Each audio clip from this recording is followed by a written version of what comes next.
Have you checked the time? You know what time it is? It's time for the RR Show with me, Vince. We have got an episode today, right now, that only has one story in this entire episode. It's from r/ProRevenge. So here we go. It's time for the RR Show. From Forsaken Salad 1623. The story title is, So Sue Me. Can do. I am a military veteran who was injured in Iraq. I mention only because it's important to the story.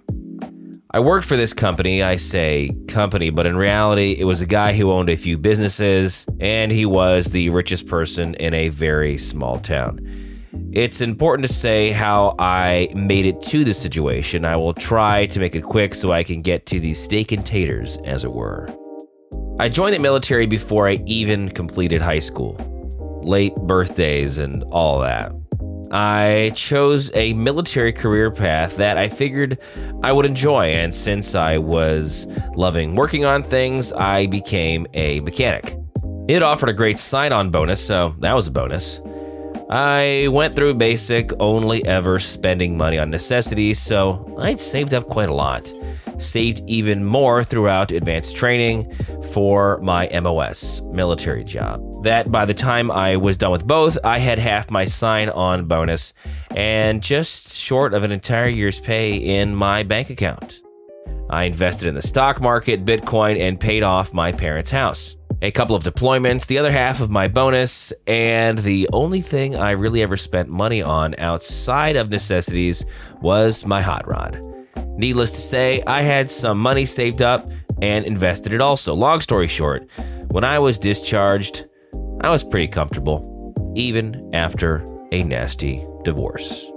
Don't get me wrong, I don't have stupid money, but because of the divorce, a lot of stocks were cashed out and split. And if anyone follows Bitcoin over the past 2 decades, you know how that turned out.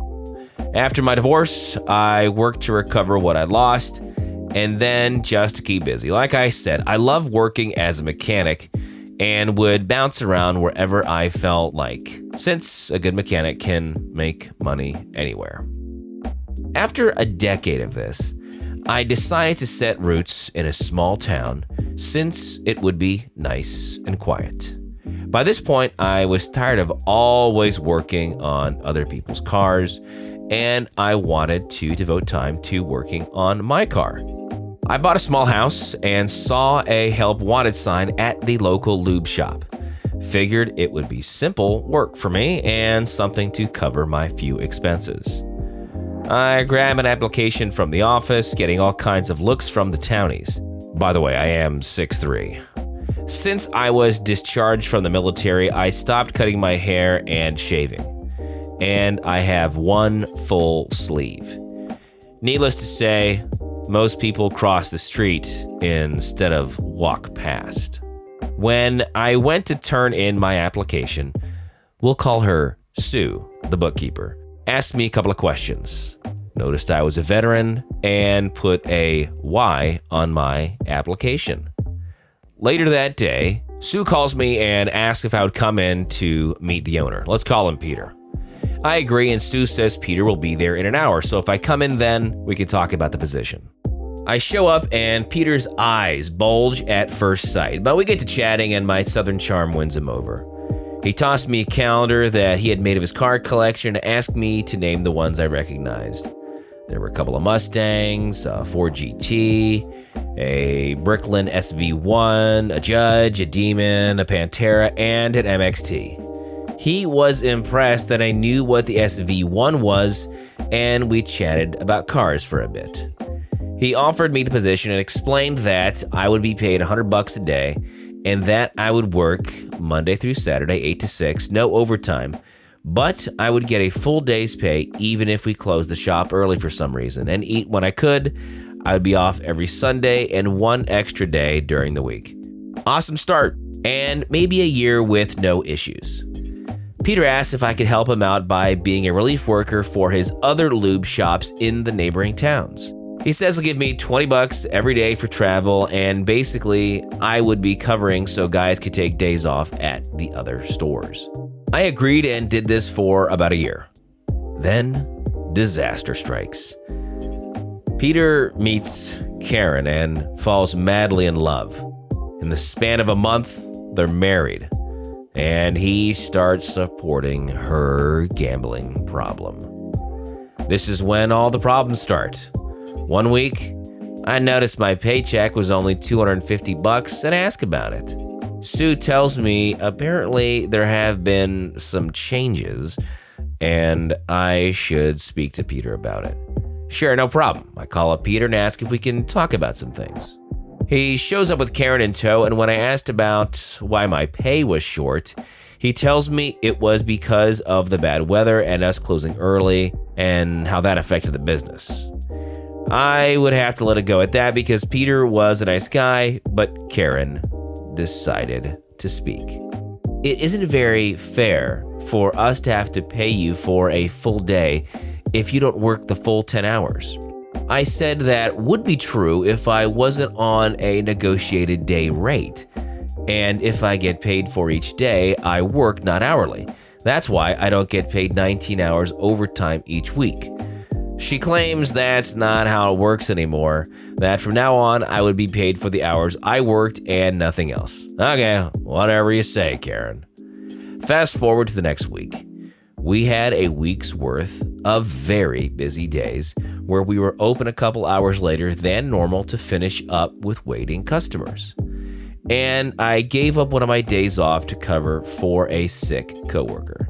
So when what should have easily been an over $800 paycheck was only $600. I had some questions. I called Peter and asked him what was going on, why I only got paid $600. He says, well, that's what we agreed on, $100 a day.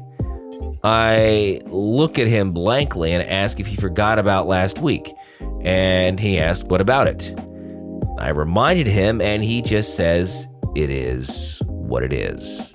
Okay, so at this point, I'm aggravated, and that is when Karen walks in and asks, what's going on now?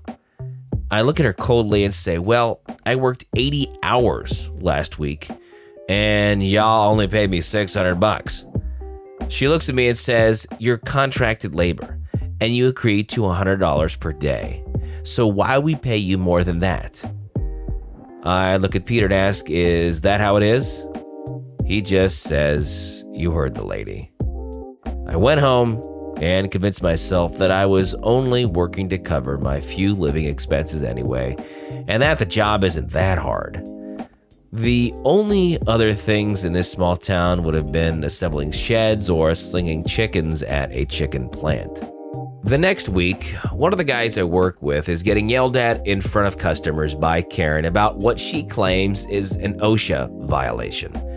She claims that as part owner of the company, it is her responsibility to ensure that all OSHA regulations are met, and that his apparent violation was him wearing tinted safety glasses. Now, this is BS, because the bays faced east and west, and with how the cars pulled in, top workers got the sun during the day, and the pit worker got it in the evening.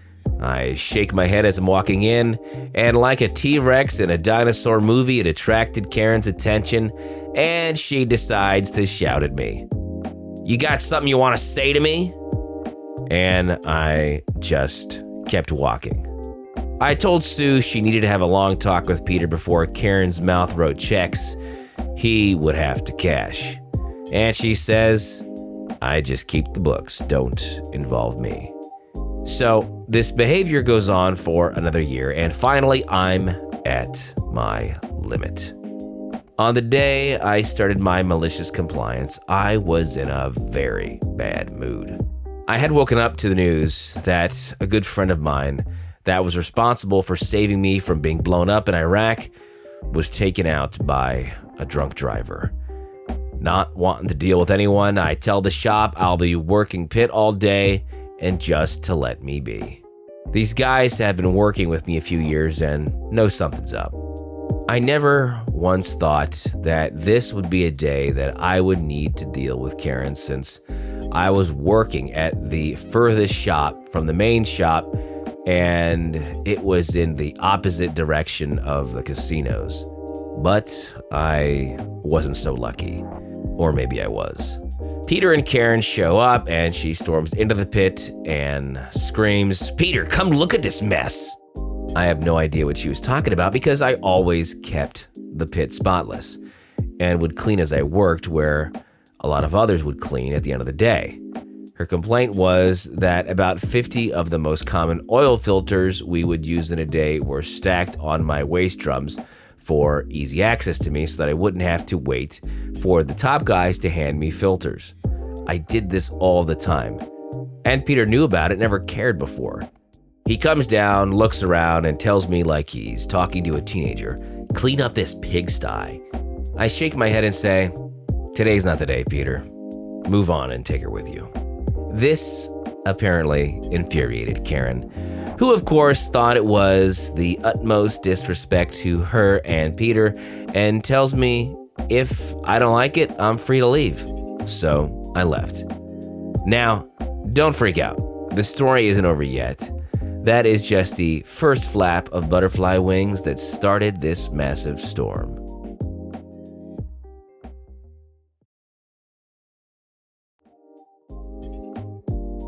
The next day, Peter calls me and asks me to swing by the main store on my way home. I think he's going to apologize about the day before. I figured one of the other guys might have told him why I was so on edge. Nah, that's not what this was about. Peter was calling me in to inform me that for the next 6 months, I would be on probation for my actions. And for these 6 months, I would only be paid $50 a day, and I wouldn't receive the normal $20 a day I'd received for driving to the other shops. I ask if he's serious about this and if he has seriously considered what he's doing. This is when Peter let his true colors shine. He tells me I'm lucky that I wasn't fired for my constant disrespect toward him and his co-owner, Karen. How if he didn't pity me for being a struggling disabled veteran? I never once discussed my money with anyone I worked with. Why Peter thought I was broke and desperate was solely based on my appearance, from what I could tell. Yeah, he said he would have fired me long ago. Something inside of me snapped, and I just started laughing. He asked me what I thought was so funny, and I stood to my full height, stepped to him like a drill sergeant about to give someone some wall-to-wall counseling, and said, "You should reconsider your life choices and who you choose to go into business with." Peter then says, "What? You gonna sue me or something? Go ahead if you think you can afford to.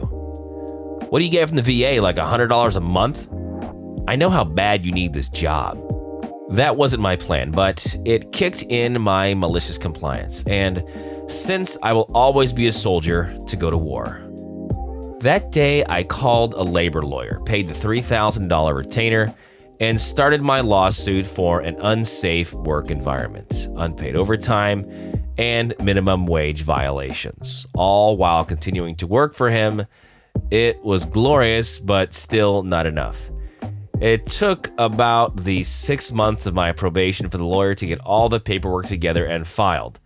Slow rolling it on my request, and this lawyer was a former Marine, so I think he had an idea of what I had in mind. After everything was ready, my lawyer filed the paperwork, and Peter and Karen were served at the main store while I was at work. They read the paperwork, and the process server for my lawyer stuck around to be a witness to what I knew would be coming. When they read that I was suing them, Karen and Peter flipped. Peter shouts, "I should kick your ass. You're ungrateful." Karen screams, "You're so fired. I bet you weren't even really in the military." The process server recorded everything and gave it to my lawyer, who added to the lawsuit unlawful termination because it's illegal to fire an employee because they're suing you. The next day, I opened my own lube shop car wash combo and started recruiting my former coworkers at higher pay plus commission. They also wanted to jump in on the lawsuit, and my lawyer was more than happy to add them to it. So 2 years down the road, after subpoenas to get security footage from the shops, the books going back 5 years, and sworn testimonies, we go to mediation to settle.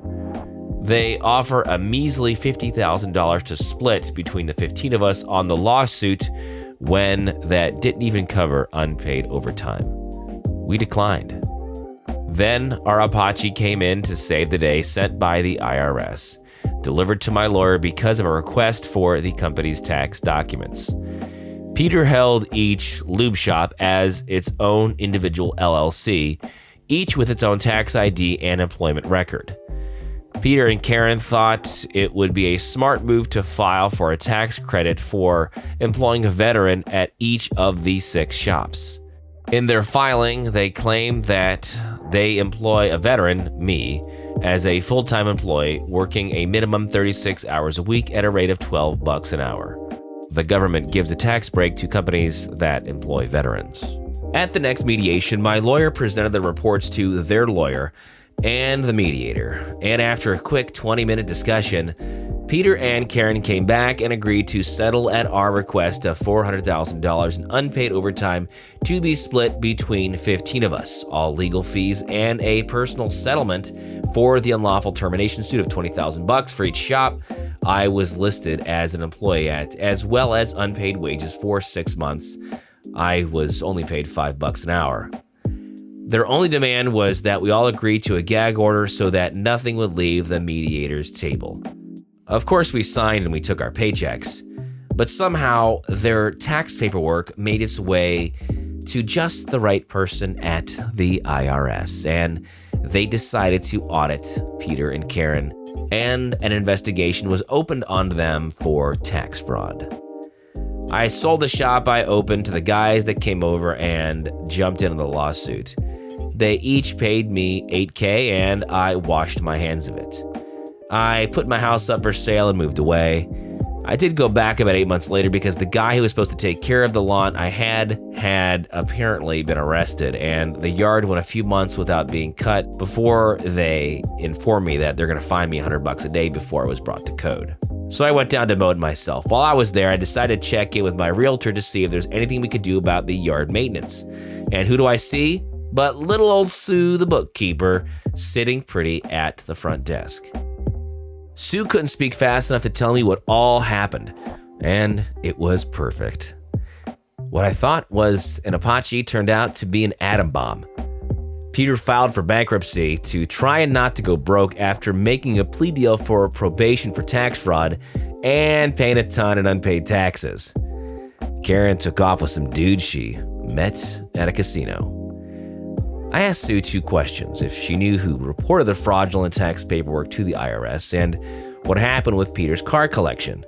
She told me I have no idea, and to check the parking behind the realtor's office before leaving.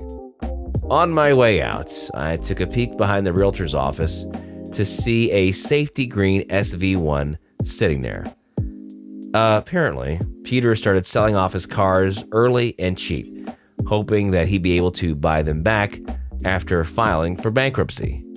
To this day, I have no idea if anyone actually turned in the paperwork to the IRS. My personal theory is whoever was tasked with compiling it all with their claims noticed something strange and reported it. However, it couldn't have happened to someone more deserving.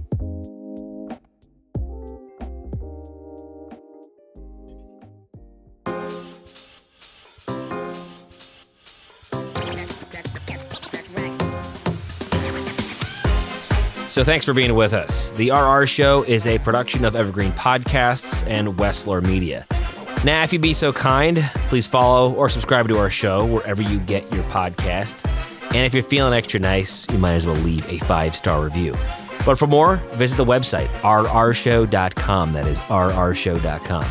I'm your host, Vince. Thank you to my producer, Kevin, and we'll see you next time here on the RR Show.